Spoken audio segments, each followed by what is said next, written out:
Cedar.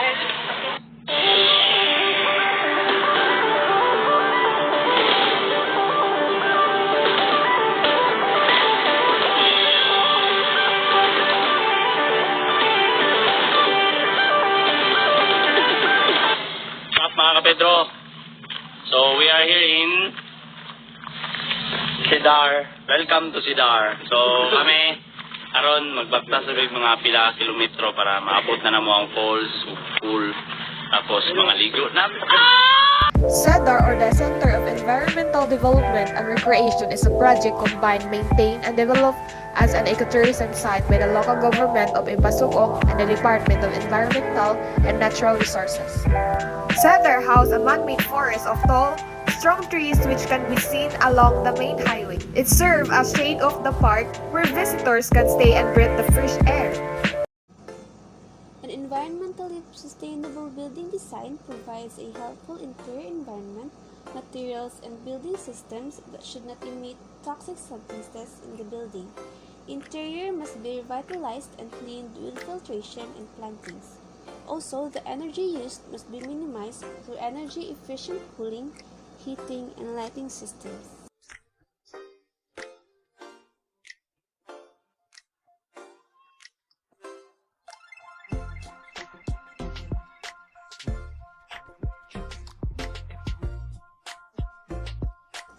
Cedar has also 3 buildings: the oldest house in the area, the function hall, and the main office.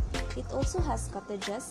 First is near the pool area and the cottage near the Natigbasan Falls.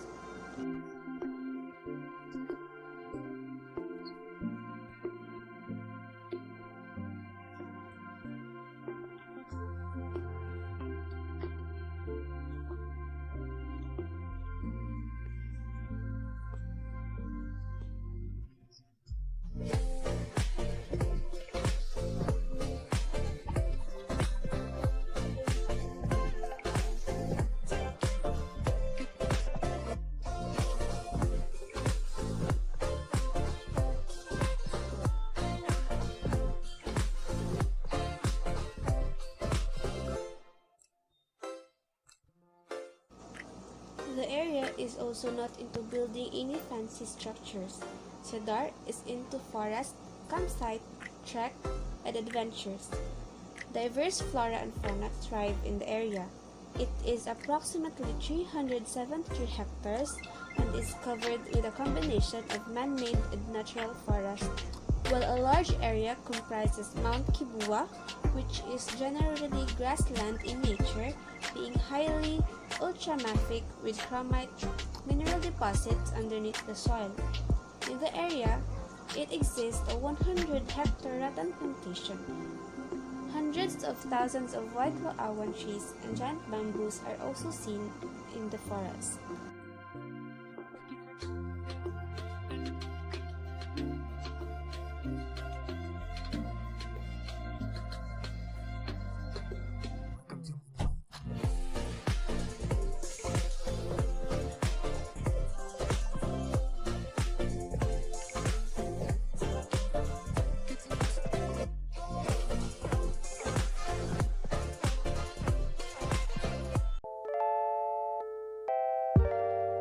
Cedar, or Center of Ecological Development and Recreation, it is located in the Impalatuaub, Impasugong, Bukidnon, is another adventure spot in the province.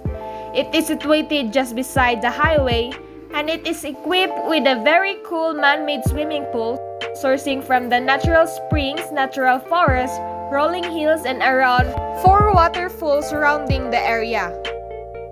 This is a reforestation project managed by the Department of the Environment and Natural Resources together with the local government unit of the Municipal of Impasugong, Bukidnon.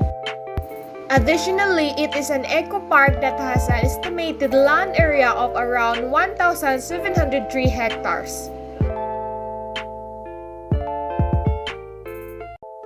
The Cedar was developed because of the reforestation effort of the government of Bukidnon, now dubbed as an ecotourism site in the heart of Bukidnon.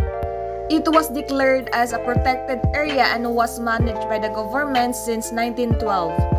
So here in the Philippines, ecotourism sites are based on the criteria. So the first one is the natural or cultural features. This is the main reason why Cedar booms to the visitors, with its falls, the temperature, and the site as a whole.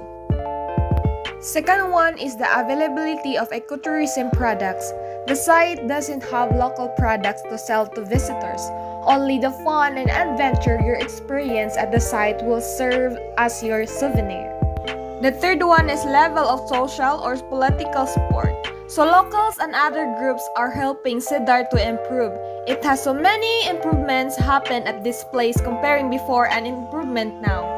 Next one is the local benefits occurring to the community through livelihood and employment opportunities. Local benefits that only local can work there or caretaker of the Cedar Eco Park. Last one is the peace and order or security and safety. The two are just the same. There are guards at the entrance, guard at the trick, also lifeguards at the pool. Visitors should not be worried because there are many guards that will guard them and they will not allow anything happen to their visitor. The Cedar Eco Park addresses to all the criteria given for choosing an ecotourism site. This is the proof on how beautiful Cedar Impasugong Eco Park is. It's also advised that an ecotourism site must have access to public utilities, proximity to various transportation modes, and transportation infrastructure and social services.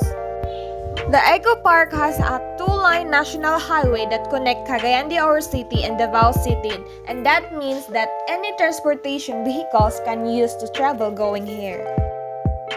Next is to access the place in terms of access. The ecotourism operation must use previously disturbed areas, and access to the site is possible using existing roads and tracks. It's also important to note that ecotourism operations should avoid riparian zones and narrow and steep slopes. Cedar Eco Park is not made of cement lane. There are boulders to pass through. But the government provided a tour guide for tourists to help them as they tour the park and also to keep them safe. Ecotourism facility design.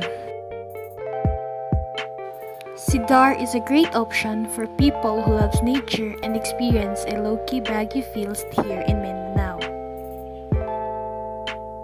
Inclusive design.